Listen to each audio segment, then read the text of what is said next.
नमस्कार दोस्तों। मुंशी प्रेमचंद जी का अमर उपन्यास गबन भाग 21 शुरू होता है। जागीधरी कहीं दोस्तों में बैठे गपशप कर रहे होंगे। घर तो घमराए है। इस भने घर से निकले थे अभी तक पता नहीं। जालपा दफ्तर में जाकर तब वो कहीं जाने थे। बाज तो आए नहीं। कहिए तो गोपी बाबू को भेज दूं। आकर देखें कहाँ रह गए। जागीधरी तड़के इस वक्त कहाँ देखने जाएंगे। उनका क्या ठीक है। थोड़ी देर और देख लो फिर खाना उठाकर रख देना। कोई कहाँ तक इंतजार करे। जालपा ने इसका कुछ जवाब न दिया। दफ्तर की कोई बात उनसे न कही। जागीधरी सुनकर वद्दा जाती और उसी वक्त रोना पीटना मच जाता। वो ऊपर जाकर लेट गई और अपने भाग्य पर रोने लगी। रह रहकर चित्त ऐसा विकल होने लगा मानो कलेजे में शूल उड़ रहा हो। बार बार सोचती जगर रात भर ना आए तो कल क्या करना होगा। जब तक कुछ पत्ता न मले कि वो किधर गए तब तक कोई जाए तो कहाँ जाए। बाज उसके मन ने पहली बार स्वीकार किया कि वो सब उसी की करती का फल है। ये नत्र है कि उसने कभी आभूषणों के लिए बहया नहीं किया, लेकिन उसने कभी स्पष्ट रूप में मना भी तो नहीं किया। अगर गहने चोरी जाने के बाद इतनी अधीर न हो गई होती तो आज ये दिन क्यों जाता। मन की इस दुर्बल अवस्था में जालपा अपने भार से अधिक भाग अपने ऊपर लेने लगी। वो जानती थी रमा रिश्वत लेता है, नोच खसोट कर रुपए लाता है, फिर भी कभी उसने मना नहीं किया। उसने खुद क्यों अपनी कमली के बाहर पांव फैलाया। क्यों उसे रोज सैर मधारे की सूझती थी। उभारों को ले लेकर वो क्यों फूली न समाती थी। इस जिम्मेदारी को भी इस वक्त जालपा अपने ही ऊपर ले रही थी। रमानाथ ने प्रेम के वश होकर उसे प्रसन्न करने के लिए ही तो सब कुछ करते थे। युवकों का यही स्वभाव है। फिर उसने उनकी रक्षा के लिए क्या किया। क्यों उसे ये संभाल आई कि आमदनी से ज्यादा खर्च करने का दंड एक दिन भोगना पड़ेगा। जब उसे ऐसी कितनी ही बातें याद आ रही थीं जिनमें उसे रमा के मन की विकलता का परिचय पा जाना चाहिए था, पर उसने कभी उन बातों की ओर ध्यान न दिया।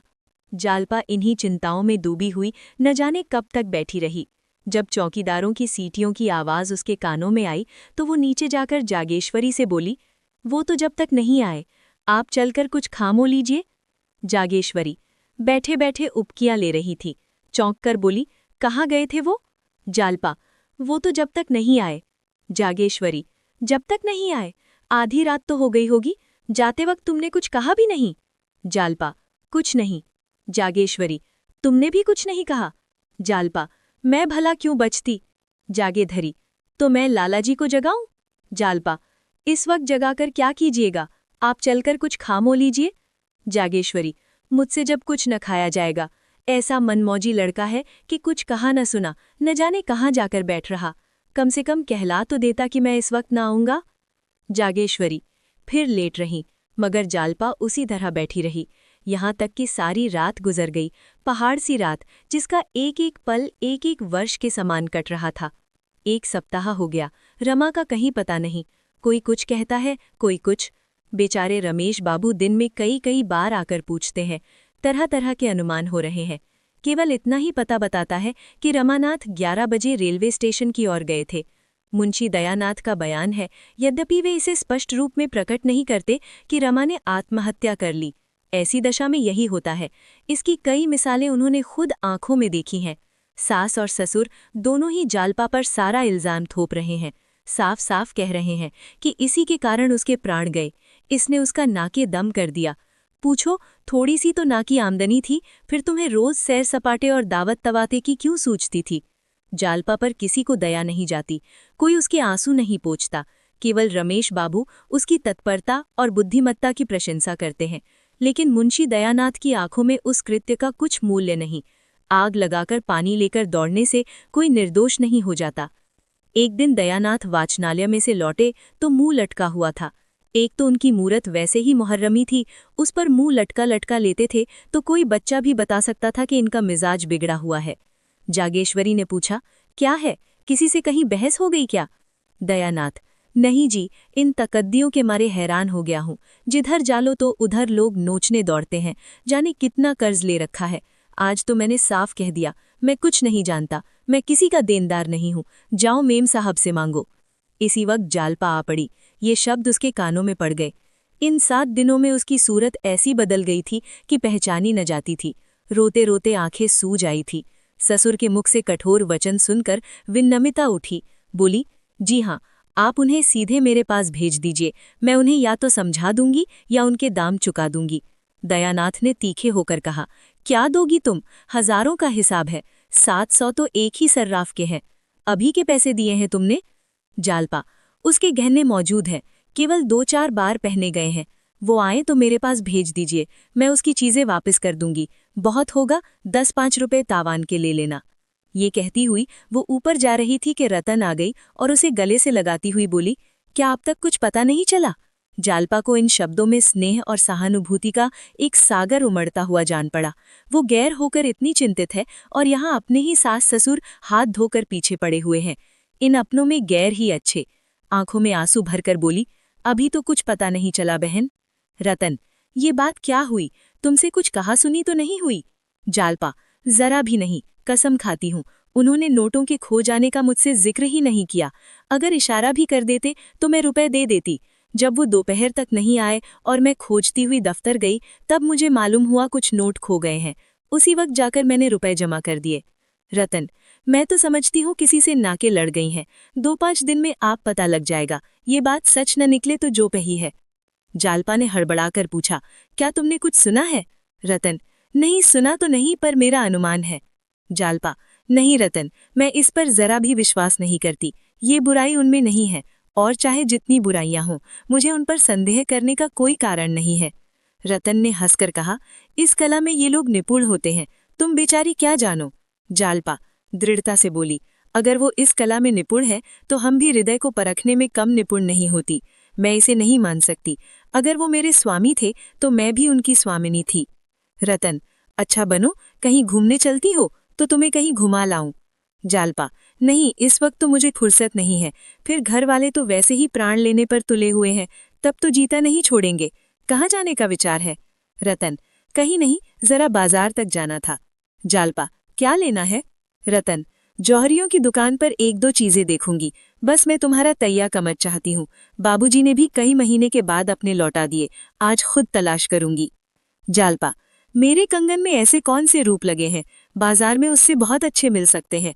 रतन, मैं तो उसी नमूने का चाहती हूँ।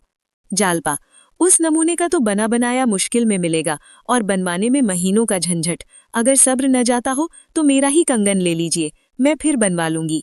रतन ने उछलकर कहा, वाह, तुम अपना कंगन दे दो तो क्या कहना है, ढोल बजाऊं? 600 का था। जालपा, हाँ था तो 600 का, मगर महीनों सर्राफ की दुकान की खाक छाननी पड़ी थी। नगीना तो खुद बैठकर निलवाई थी। तुम्हारी खातर दे दूंगी। जालपा ने कंगन निकालकर रतन के हाथों में पहना दिए।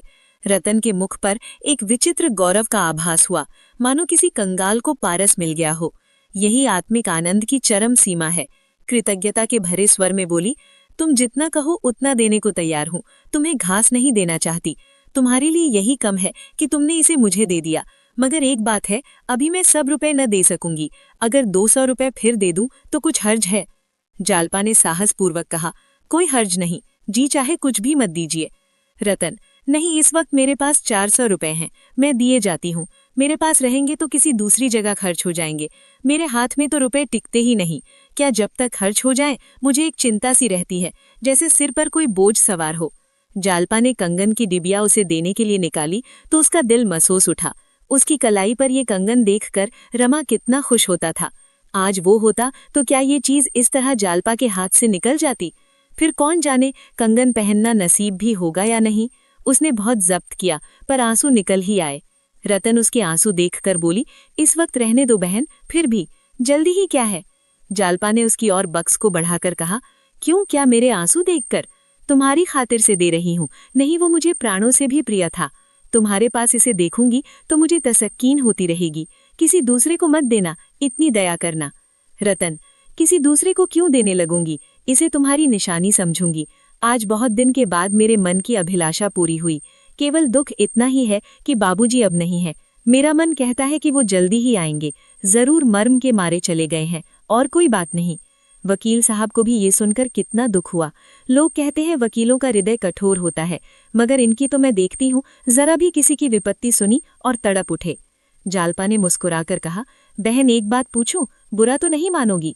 वकील साहब में तुम्हारा दिल तो नहीं? रतन का विनोद रंजित मुख एक के लिए मलिन हो उठा, मानो किसी ने उसे उस चिर स्नेह की याद दिला दी थी जिसके नाम की वो बहुत पहले मर चुकी थी। बोली, मुझे तो कभी ये ख्याल भी ना आया बहन कि मैं युवती हूँ और वो बूढ़े हैं। मेरे हृदय में जितना प्रेम है, जितना अनुराग है, वो सब मैंने उनके ऊपर अर्पण कर दिया। अनुराग यौवन या रूप या धन से नहीं उत्पन्न होता, अनुराग अनुराग में उत्पन्न होता है। मेरे ही कारण वो इस अवस्था में इतना परिश्रम कर रहे हैं, और दूसरा है कौन? क्या ये छोटी बात है? चलोगी? कहो तो शाम को आऊं?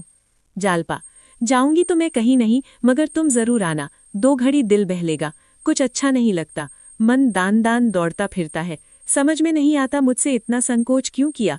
वो भी मेरा ही दोष है। मुंह में जरूर उन्होंने कोई ऐसी बात देखी होगी जिसके कारण मुझसे पराया करना उन्हें जरूरी मालूम हुआ। मुझे यही दुख है कि मैं उनका सच्चा स्नेह न पा सकी। जिसमें प्रेम होता है उससे हम कोई भेद नहीं रखते।